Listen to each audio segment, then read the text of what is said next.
Welcome to Guide Guru. We hope this video helps. You start by verifying essentials. Make sure your iPhone 8 Plus has a carrier plan that supports personal hotspot and that iOS is current enough to match carrier features. Once done, toggle airplane mode for about 5 seconds to reset the radios. This often clears transient network locks. Now go to Settings, tap Personal Hotspot, and prepare a simple Wi-Fi password.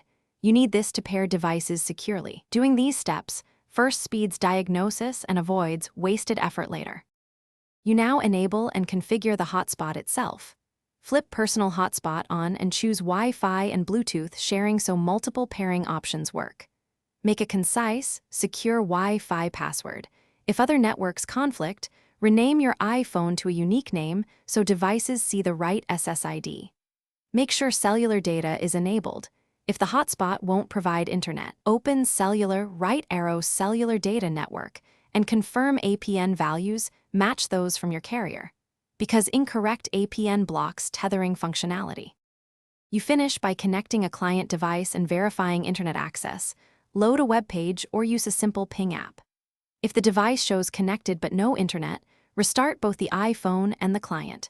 That clears many session problems. If it still fails, go to Settings right arrow General right arrow reset network settings. This restores defaults for Wi-Fi, Bluetooth, and APN without erasing data. One key tip: if problems persist after a reset, contact your carrier to confirm. Thanks for watching. Consider subscribing if we helped you today.